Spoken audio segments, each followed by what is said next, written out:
John here, preaching the gospel of Jesus Christ. May you hear the word of God today for you and your life and what God is saying, because he is speaking, but who will listen? May you be one that listens, and God says you hear when you obey. If you obey, he says, okay, I count that as hearing.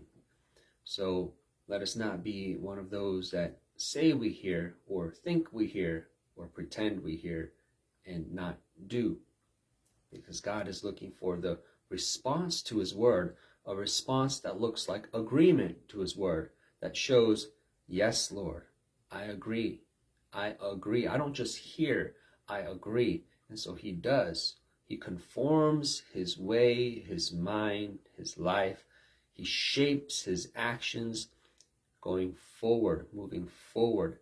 Because as we go forward, God shows us and guides us in the way forward. There is a forward in the Lord. And because of the Lord our God, there is a forward. Without God, there is no forward. There's no direction. There's no distinction. It's chaos. It's all mud. Right? It's being lost in the jungle, being lost in the forest with no path, with no trail. God goes before us and he shows us here. Look, this is the way. Right? We love that when we go hiking on a trail, the path. You don't want to go and have the path be faint and you can kind of see the path. You go and then it disappears and now you find yourself in the middle of, where am I? Right? So that happened to me once. I had that experience. I was in the mountains and following a trail. I didn't want to stop. And so as the trail got more faint, I noticed, okay, less people have gone this way, but let me keep going. This is exciting. Until it was not exciting, right? Until I looked back and I couldn't make out the trail. I couldn't get back. I was stuck in the forest. I said, where am I? How do I get out of here? Which direction is the right direction?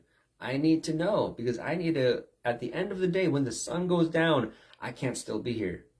But I'm in position, I'm in danger of finding myself in that position in the near future, right? The sun's going to go down, it's going to get dark, and I'll be here. That was horrifying. I started to panic. That can't happen. That can't happen. What do I do? Right? But I need to know the way in order to get back home, in order to go to a place of safety. This was fun and exciting when I put on my backpack, got one bottle of water, got half level of water left, no food. I ate the little snack bar that I had, and I'm alone. And I'm here in the wilderness, in the forest. I don't hear any cars, any people talking. This is bad. I'm in a bad place. This is life without God. Without God, you don't have direction. You don't know what's right, where to go. God tells us in his word, he says, first, I am the Lord your God. So you know who's speaking, so you can make room. Oh, I better listen. This is the Lord who made my life, who knows me, who makes my surroundings, who makes my situations, who makes the whole heaven and earth and all the living beings in it. So when he says, I am the Lord your God, okay, this is the voice to listen to. This is the words of instruction, words of life. So we make room so that he can go deep into us and change us and make us so that we have instruction. So, I was thinking about the animals and how it's a curious thing, isn't it? That they have emotion. And why would they have emotion? Sometimes people ask as if that's something unknown. Like, do they? Do they have emotion or do they not? But clearly you see, if you had a dog or something, you could frustrate them. Like hold a little ball or a toy, some food, and dangle it, make them desire it. And then after you stimulate that desire, then don't give it to them. Tease them, right? Here you go. No, never mind. Here, you can have it. No, you can't. And you're going to see the emotion, right? You're going to first see the desire, the joy, the anticipation, the happiness. Oh, a snack. Oh, why? Oh, I wanted to get it. Oh, okay. Why can't I get it? Right? You put it somewhere where they can't reach it. They try to claw after it. And you see first determination. You see it in the body language. Right? I'm going to get it. I'm going to do it. I'm focusing. I can do this. I just need to put in more effort. And then as they put in more and more and more effort, you see the change of emotion, right? What was determination and focus becomes desperation, right? It gets faster. It gets less controlled. At first it was surgical. It was, okay, there's a way right here. I just need to put my hand here, dig, get it, reach for it. It's not working. Now they're going to do other things. Okay, use both hands. Now they're just going to claw. Now, okay, they're just grabbing at things. Okay, so that wasn't what you were doing at first. At first you were very focused, trying to get that one little treat behind, I don't know, maybe at the back of the couch or between the wall or something. They smell it. You know, it stirs up their emotion and desire. Oh, my mouth is salivating. If I just get that in my mouth. But now they're ruining the carpet. They're ruining the couch. Why are you doing that? Right? Does that get you the snack? No, there's some frustration here. Now it's turned to frustration, right? Anger. And if it's in your hand, right, he might bite you. He might have anger against you. Oh, right. Oh, you see it in their face. Their face changes, right? Oh, you're holding back from me. Oh, are you my enemy? You have what I want. You have what I need, and you're not giving it to me. Okay, maybe you're not for me. Maybe you're against me. I should hurt you. And so you see this in a dog. You see this in other animals, right? And so I was like, what is that? Why should they have emotions? Why should they have emotions? We're people. We understand we have emotions and even a conscience. And even that, I thought about that too. Okay, so they have emotion and a conscience. What's going on there? Why would they have a conscience? And that might be even more controversial. People might say, oh no, they don't. But if you've had a dog, or mostly a dog, because you train them and they have this herd mentality. So they are designed in a way to hear authority, to listen to authority. They have hierarchy. So the alpha dog, the alpha wolf, they're going to be attentive to them. And if they're displeased, then they're going to change their ways, right? So they have that kind of order, and they're designed to follow that.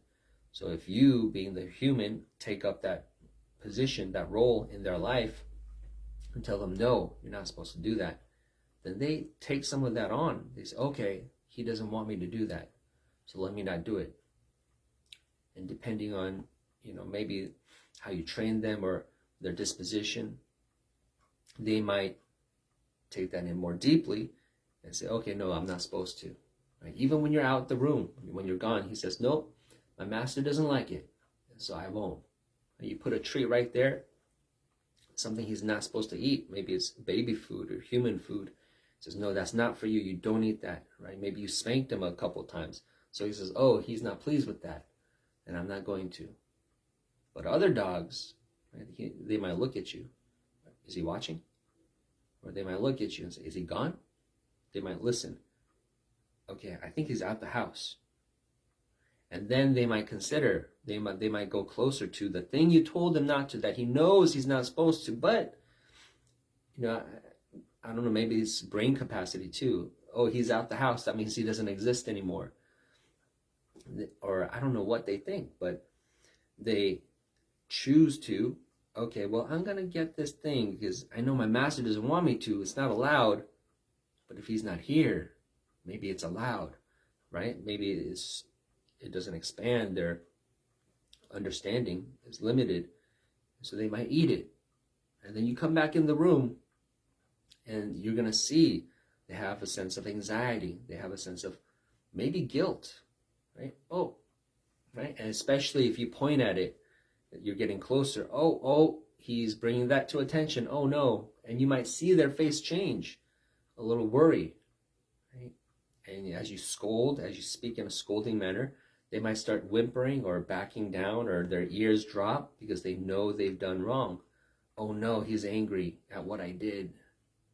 And so yeah, emotion and possibly conscience. That's interesting, right? So, but why would they have it? Why would they have it? We people, we have it. It's easy for us to make sense of that. Um, because in some ways we tie that with the spiritual. There's a lot of the emotion that um, we utilize. It's not, emotion isn't spirit in itself, but we do use it, right? So God says, oh, where's the lamenting woman? Call for them, have them wail, and lead the people into the emotion that they're supposed to have. If he sees us rending our garments in the Old Testament, that was a sign. That was something that we're showing God, I'm sorry for my sin. So that is something that God looks for. Yeah, don't just say, oh, I won't do it then. No, be sorry, right? Be repentant, be remorseful for what you've done. Show at a deep level that, no, you do agree with God in emotion. You're supposed to have an emotion about things. Hate sin, love that which is good. And so if you've done sin, then feel this way about it. And regret it, don't like it, be sad about it. And that helps us to not do it again, right? It serves us because we're motivated by emotions, and that helps us to go forward. So when parents discipline their children with a slap on the wrist, right, with a little whooping, then they are more inclined not to do that wrong thing, because they can connect. When daddy says no, right, they might say, oh, he just said a word, right? But if no comes with a pain, then, oh, okay, so that's what no is. That's what that is. And they might they'll have that experience, that memory. It's closer in the heart. It's more instinctive. It becomes deeper. Oh no, there's a flinching. I don't want that. So if they've had a whooping, if they've experienced in their body, oh, pain, I hate pain, right? We don't want it. We don't want to experience that again. So if no comes with no, right, more stern, you're getting closer to the whooping, and we keep breaching, we keep breaking through the hedge, then a snake is going to bite us. But the parent is good in that he trains us in the simulation in the home. Okay, so I need to train you before you go out there and actually get bitten by a snake, get hit with the ruler, with the belt, with my hand, with some kind of pain, right? So the child, goes with his desire. Why should I not? And he learns why he should not. There's structure that's introduced. Oh, I want that now. Nothing's going to stop him unless, there's an interruption. Okay, so I got to pay attention to this too. Not just my desire and what I want, but also, authority, right? The rule, the truth. So that's what God does for us. He guides us. He guides us so that we know the bounds, so that we know the edge of the road, the edge of the cliff, so that we can actually cross a bridge and not fall off. Even if the bridge doesn't have guardrails, you can still be guided safely and not fall off. He can tell you, hey, it's windy, don't cross the bridge right now. Hey, you're going a little to the left, you're going a little to the right. So that's how we get truth, right? Hey, don't do it that much, and don't do it this little. What's the right way? What's the truth? So the parents help us and guide us as we think, oh, I'll just do whatever I want, whenever I want. No. Hey, you can't tell me. No. Stop talking to me. I'm going to do what I want. Slap, bang, right? Some consequence because you did the wrong thing. Oh, that's in the wrong area. You don't do that. So your parents lovingly correct you. And so oh, that was something I should not do. I don't want to do again. Next time you hear no, then you're going to want to obey. Right? You're going to want to say, okay, let me hear that right now. Let me redirect now before I get to the pain part, because I've done that, but that's avoidable. It's avoidable. So if we were able to connect the bad experiences in our lives, the diseases we have, the stubbed toe, the loss of finances, your car breaking down, you could connect that with the fact that there is a God who controls everything, who knows everything, and know that, wait, this isn't happening at random. God did this, God did that, God sent this, God is changing this person's heart, and what this person's saying, and this person's countenance, his face toward me, it's all God.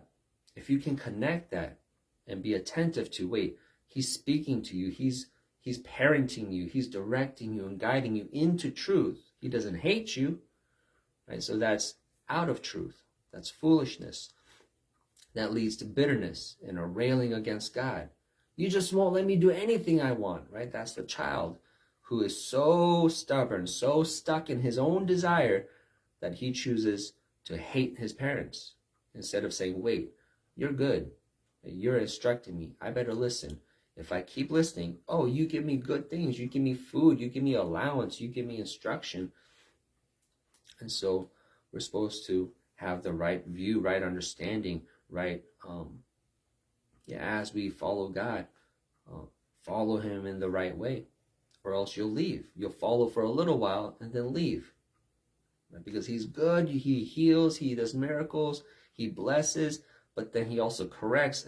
Forget that, I don't want that. And so you won't get the whole thing. You won't get the full deal, the full package. You won't get the promised land. You won't get to see the fullness of God. You won't get to see God, be with God in his embrace. So you see, the disciples, they were on the bosom of Jesus. They were that close. They could hear his heartbeat. John was right there. And Peter said, hey, ask Jesus, because you're so close. You're so close to him. You can ask God. You're the one in position to ask God because you're close. You're the closest. And so that's what we want to be, close to God, feeling his heartbeat, knowing him, hearing him, loving him to that extent, that extent. But most don't get there. Most don't get that close because God said something that we don't like, that we don't understand. And so, we leave, right? John 6:6. He said, you got to eat my flesh, drink my blood. What? That's offensive. What? How could you say that? That's enough. There were other things they were offended by, and they didn't resolve it in their hearts to accept it and agree. They said, oh, that's weird. That's strange. Okay, now that's enough. And they left. They could not surrender their understanding, acknowledge, wait, but what do you get?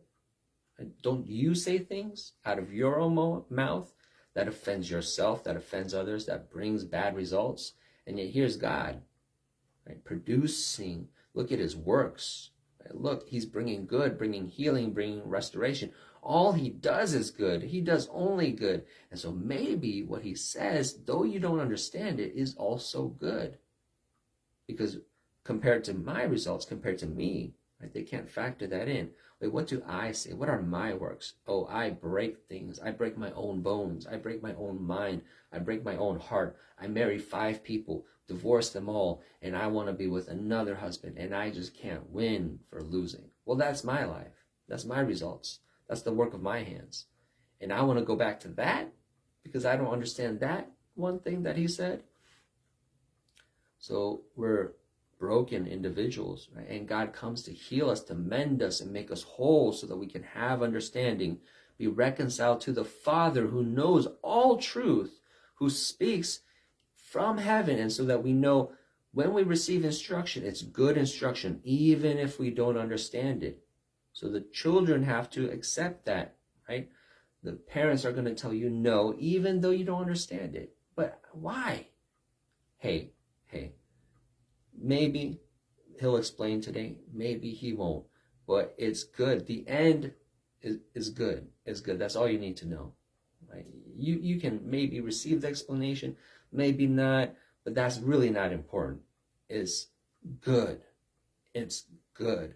Your desire, yes, you feel like it's good. You do desire it. It is a strong emotion. But is it good? Or is it bad? Is it the right time? Or is it not? You don't know. You haven't lived life. You're only 5 years old. You're only 4 years old. You're 6 years old.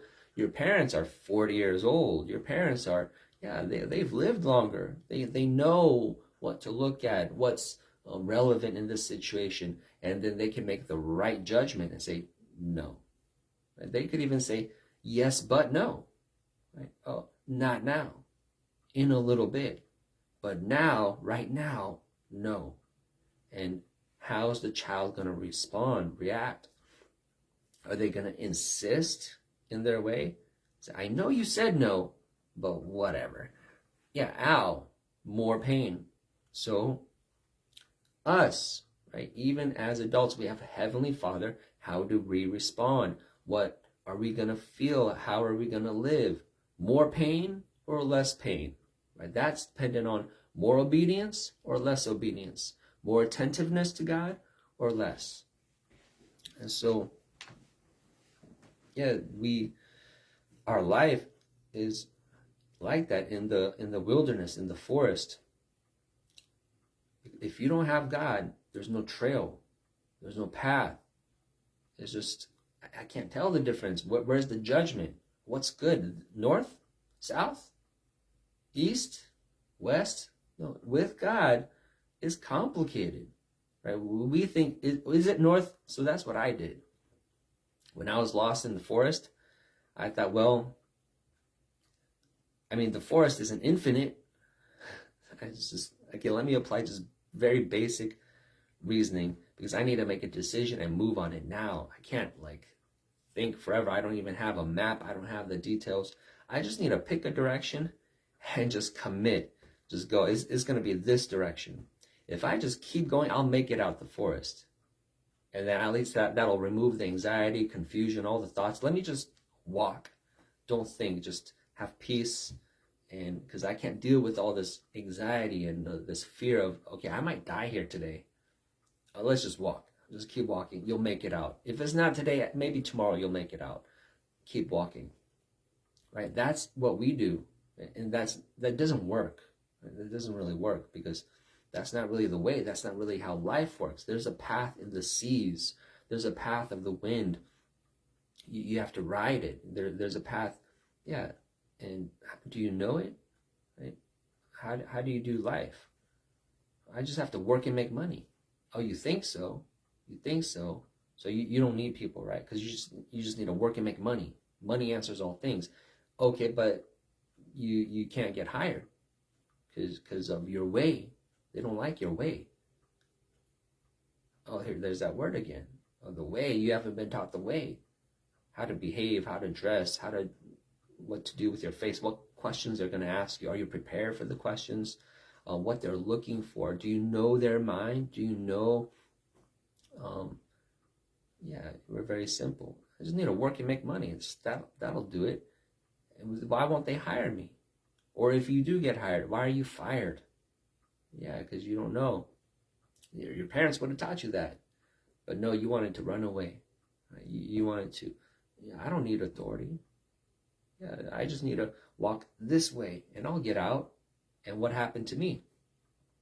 There were bushes. Yeah, it was fine as long as there was grass and ferns. Yeah, I could deal with some ferns. Just move them out the way. Some branches, move them out the way. Keep walking, keep walking. Okay, now you got thick bushes. Now what, John? Oh, man. Maybe, well, when there's branches, I just move them out the way. Thick bushes. That's kind of the same, right? Just a lot of branches. Just, okay, move that out the way. It's not moving, right? Oh, it's snapping back. It's scratching me. Okay, I can't get through. This is a hedge. Oh, man. I just thought I just need to walk this direction, this one direction. But now I'm being redirected. I have to go this way. That's fine. I'll just go this way, and then I'll just keep resuming that direction, right? You think it's going to work. You go around, you try to follow the edge of the bush, but then it curves and it leads you back around to the opposite direction. Wait, now I lost my direction. What direction was I walking in? Okay, I'm lost all over again. Man, okay, just pick a direction. Keep going again, John. I think I'm backtracking. Wait, this isn't working. I thought I could just pick one direction and go. But now I'm changing my directions. I can't do my original plan. I can't fulfill it. Life doesn't work that way, right? So we can't even imagine. We can't. So yeah, imagine that. Okay, even when you close your eyes, and there's a sidewalk, right? And it might bend. Then are you going to stay on it? Maybe if you walk really slow, like just slide your foot until you feel the edge. Okay, so that's the edge there. I can't go there. Yeah, you're gonna take your step, like 1 step per minute. And that's very close to 0 miles per hour. Like you're not getting there. You're not gonna get there. You're not gonna make it. Yeah, in theory, right? Yeah, you technically can do it, but in reality, no, right? When all's said and done, you're not going to make it. You're not doing it. You're not living life, right? You don't know life. You don't know the way. But God does. He's right there. You know, it's like you know how to do something, and then a child is like, let me try. And you say, no, watch and learn first. Then you'll know how to do it. He said, no, I want to do it now. And he's so insistent. You give him the thing, right? A Rubik's Cube or a model plane or whatever, something that they don't know how to do yet. But they want to do it now. They want to try. They feel like they can do it. You put it in their hands, it breaks. Or they're frustrated. They can't do it. How does this work? And then what are they going to do? They're going to look back at you, right? Because they're going to realize they were wrong. I thought I could, but when I tried without instruction, right, so that feeling, that was a vain feeling. Oh man, I was wrong. That's a wrong feeling. All that confidence, that's a false confidence. I can do it. Yeah, because you saw me do it for 3 seconds. I know everything now. I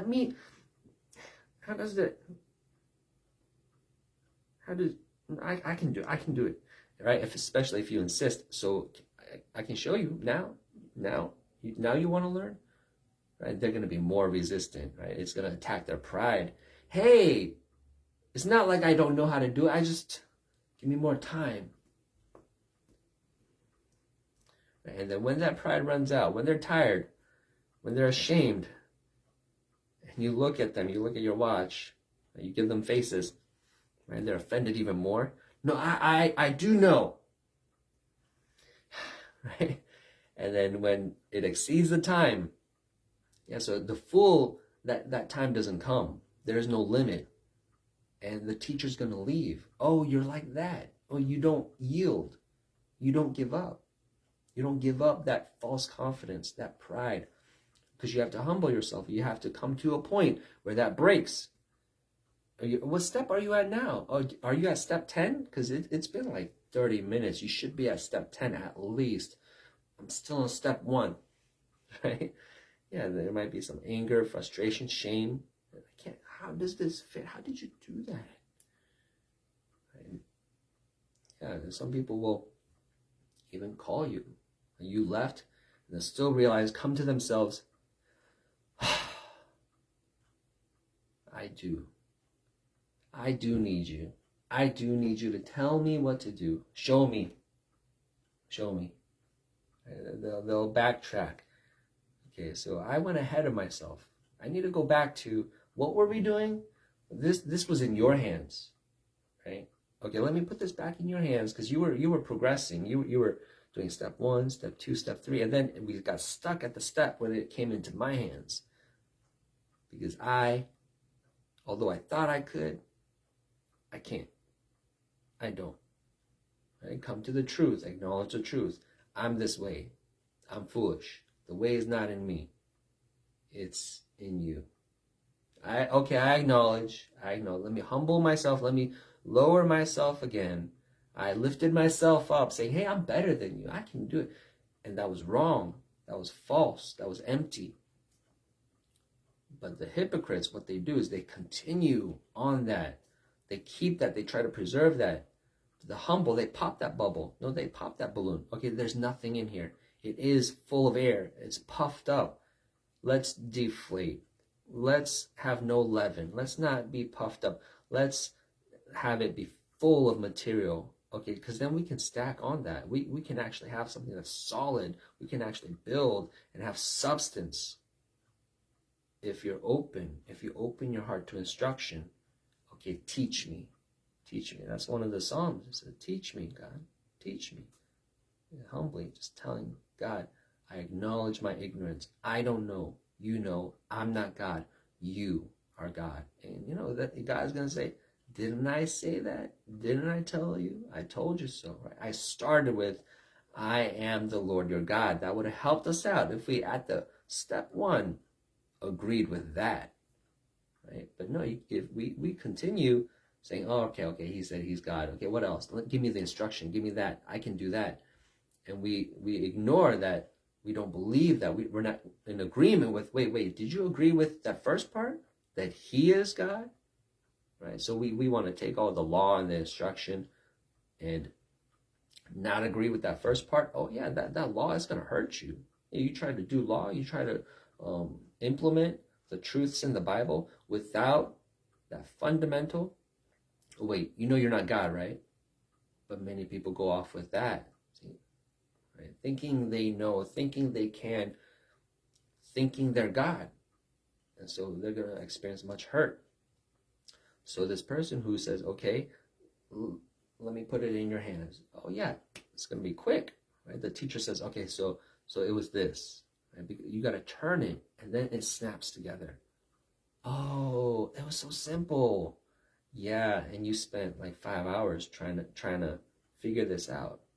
Why couldn't I figure it out? Right? So we experience that over and over and over in our lives. Very simple things. Once you know, it's simple. But if you're in the darkness, you don't know. But who's going to help you know? Someone who knows already is someone who's gone before you, the ancient, right? Who's before all things, Jesus, the firstborn, Jesus. He's gone before. He's done all this. He's the one. He's the designer. He's the one that made it all. So, you know, when I was doing some game programming, game designing, we'd make games, program games, and then we'd have other people play it, right? Test it out. Here, play this game. What do you think? And then sometimes, you know, it'd be a 2-player game, and you don't want to play with the guy who made the game, right? Because you're always going to lose. Hey, that's not fair. Hey, you're cheating. You know everything. You know you're the one that made this, right? So that's like plainly known. Right? We know that. Like, hey, don't play against him. He made the game. Who made the world? Who made the world? Who made the world? And so who should you listen to? Who knows it? Who knows the way? Who knows the secrets? There's a door there. Hey, just turn left over here. There's a door there. And the humble, the one that acknowledged the first thing that God said, I am the Lord your God. Right? And understands, okay, so that means when he says, hey, turn left right here, there's a door. You do not ignore that. If he whispers it, if he yells it, no matter how he says it, even if he says it aggressively in a way, hey, turn left, there's a door there. Oh, hey, that's offensive. Do you know who I am? No. You don't bring any of that up. You don't bring any of that up. He is the Lord God. He's the Lord God. God, yeah. You got to let that replay. Put that tape cassette on. Play that. Oh, that's right. He's the Lord God. So it doesn't matter how he said it. You listen. What did you say? What did he say? Turn left? Yeah, other people, they'll be offended. Oh, I can't believe you said it like that. Oh, but I just said it's right. I just said it's straight. Yeah, some people in their pride would say, oh, that goes against what I said. But I'd have to admit I'm a fool to follow that instruction. Right? So the proud consider that. The humble say, hey, that's not even something to consider. Forget what I said. That's totally opposite. That contradicts what I said. If I now say that, what God said, if I agree with that, that would make me look like a fool. I'd be contradicting myself. The humble is willing. The humble doesn't care. No, okay, fine. Yeah, I expect that, right? So a lot of people, that's their difficulty in converting and living and following through with the Christian life, because it's going to offend themselves and what they've built up themselves to be. I'm not that. I'm not about that. That's not me. That's not me. I don't do that. I don't dress like that. I don't wear that. I don't talk like that. I don't walk like that. I don't believe that. That's not me. That's not me. No, who is you? I know God made you. God knows who you are. And so you have to acknowledge what you built up, right? Because you've been doing it on your own. Your parents and society and the world has given you that stuff. You have to acknowledge it as trash, or as the British would call it, rubble or rubbish, as ruins. Okay, so that, that's not something to hold on to. That's just there. You're just waiting to get rid of pieces of that. Okay, what next? Get rid of that. Okay, God says get rid of that too. Get rid of that. So it's not a surprise if God's going to say things that are against you, that are against what you believe, against what you think, against your preferences.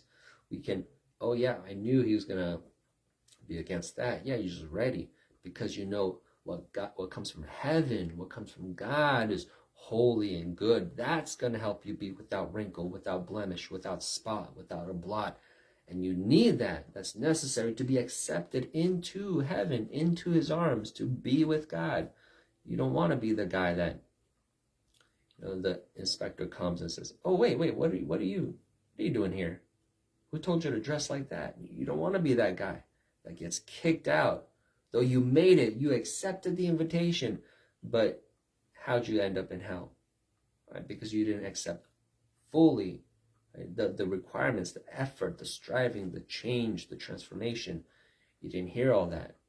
You smell the food, and now you're going to get frustrated, right? Because you don't obey. You don't belong to the master. And so, yeah, that's the life.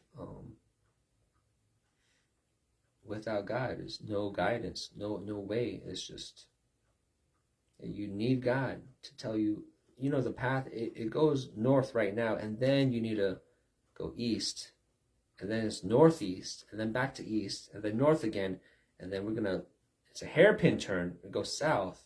Yeah, and that's how we get up the mountain. The trail is going to wind and hug the mountain and go find a way up, avoid the trees and the streams and the cliffs. And yeah, someone made this path. Someone who made it up there said, here, this is the way. I found the way. You don't have Jesus. You can see the peak. You can see that there is a peak, but you can't get there. You will not make it. You can't make your own way. You don't understand this mountain. You haven't been here before. Jesus, he goes before us. He makes it easy for us.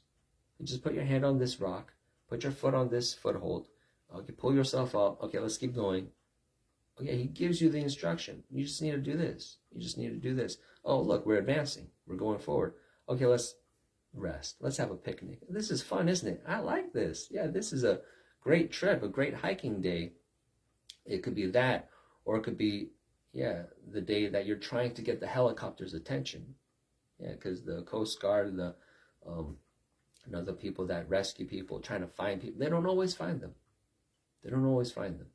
Sometimes they find your dead body. Oh, we found him. He's dead, but we found him. Yep, he's got empty candy wrappers around him. Oh, man, yeah. So that's why he died. And that's what he packed. Well, that's his mind. Right? That's what we do. Things that are not nutritious, things that don't help us to grow, things that don't help us to make it all the way to the end, to be with God, eternal life. You don't want to die, and you don't want to die again. You can die twice. Yeah, God says no. For the godly, you just die once and you go to heaven. For the ungodly, no, you die again. He can kill you again, put you in the lake of fire. And so, wisdom is in humility. Wisdom is in the fear of God, knowing that he gives us instruction. In him is life. And so, let me see if I can find there was a point about when I was talking about the animals having emotions and the conscience, and how that's like surprising, right? Why would they have it? Why would they have it? We have it, and yeah, we feel like it serves a purpose. It's more useful. Animals, kind of like automatons, like they're just, if they don't have a spirit, if they don't go to heaven and hell, what do they have it for? Why do they have it? Maybe the connection was about just all the creation that it extends from God, that is of God's self, that he creates all things, and God has emotion. And God, even the walls, even the stones, it has it's from God. All creation. When the Israelites sinned, it said the land was responding in a way that is like alive. Let the land rest. The land will spew you out. All material, all surroundings, it's all God. So it all responds to your identity. Are you doing right? Are you listening to God? Are you with God? Or are you against us? Are you something to be spit out? Are you trash? In your body, your immune system does that. It finds, oh, this is good. Let's take that. Let's take that calcium. Let's take that fish oil. Let's take that. Let's use that. What's this? Oh, this is an enemy. Oh, send in the reinforcements. Get this out of here. Attack this. Increase the temperature here. Let's boil it out. Let's have a fever. Yeah, let's kill these bacteria. This is bad. Oh, this is good. Keep this. Store that here. So that's going on in your body. That's going on in the earth, the world. If you don't obey God, if you're not found as his, as belonging to God, as a son of God, as a one that agrees with God and is on his side, yeah, they're going to say, enemy, alert, enemy, get him out. So, yeah, the animals, yeah, they're alive. They have some measure. Man is made in the image of God, closest to God, the image of God. In the council of God, they determined that. They said, no, let us do this. All the other creation, it was for us to have dominion over. We are a representation of God on earth, the image of God on earth. And so, yeah, even the walls, the stones, the water, it's responding. It's responding. Are you that? Are you fulfilling God's purpose? Are you an extension of God, or are you cut off? Are you dead? Do you have life? Are you connected to the vine? Or are you dead? Are you to be processed? The dead things, the dead leaves, they're processed back into, let's use this, let's break it down. You don't want to be broken down. Oh, that's dead. The vultures come and say, hey, it's time to eat. Clean up the road. No. How terrifying would that be? You're like not moving, but you're still alive. And the vultures are like questioning. So is it time to eat? And you're, you strive, you make full effort to move. I'm not dead. Get away from me. Hey, don't pick at me. Don't use your beaks to poke at me. You're going to kill me. I'm not dead. Get away. I'm alive. I'm alive. So, yeah, the world is asking you, are you obeying? Are you Christian? Are you alive? Do you have Jesus? That's life. That's life. Or are you dead? Should we break you down? Are you done? No, you want to run to Jesus. You want life. That's living. You could be a dead man walking if you don't have Jesus. If you continue to live without Jesus and continue to choose to live without Jesus, you're going down steps. Going down steps. Yeah, basement level 1, basement level 2, basement level 3. You're dead and you're becoming deader. God invites us, gives us power, strength, and a mind to take the steps up. No, you don't have to go that direction. You don't have to keep going down. You don't have to be in your ignorance, lost and wandering. No, you can have the way that is right. You can follow his instruction. Do this. Do this, my son. Do this. Yeah, come out. Get out. I'm going to help you get out. Come back to me. Restore your relationship with God.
Yeah, so you got to hear God.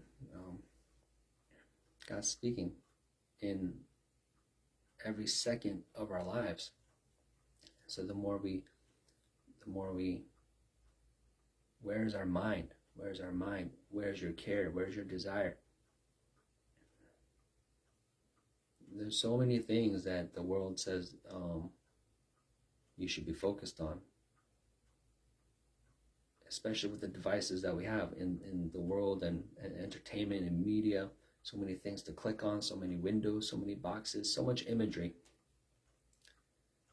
And that's going to create noise, like static. It's going to be like you're trying to tune a radio and you can't find the station. You can't find the voice of God. The less you have that, the more you remove that out of your life, and you're going to create room for God, for the one that says, I am the Lord your God. And so that's critical. That's something we need to do to hear God. Hear God. Like when you're in a place that's very noisy, or you got all this ambient noise, someone might be saying something at a low volume and you can't hear it. You turn off that, you turn off the fan, you turn off the laundry machine, you turn off all these things that make noise, and then they could be saying the same thing, same volume, but now you can hear. Now you can hear. Same with the stars. You can't see the stars with all the street lights and in the city. You go to the mountains where there's less light pollution, you can see the stars. You can see the stars. So, yeah, what is God saying? Because everything he says is good. Don't you want more? Don't you want more? You're going to want more. The more you taste and see that he is good, what you do here, you obey what you do here, yeah, you're going to be motivated to continue to, wait, let me turn this off too. Let me turn this off too. What more do you have to say? What more can I hear? Yeah, so you want to be more and more a Christian, more and more a son of God, more and more closer to him. That's available. So don't get complacent. Don't be comfortable with where you are. God has more available. And that's our joy, that every day is an opportunity. We can be excited to get closer to him every day. Life gets better every day in God. God is so good. He's so big. There's no end to his goodness. So better is always available. That's amazing. That's miraculous. We haven't lived that life, tasted that in the world. And now we get to experience that. We don't have to say the best days are behind us. The prime years. No, you don't have to live like that. You can live a life full of hope that grows daily in Jesus. In Jesus' name.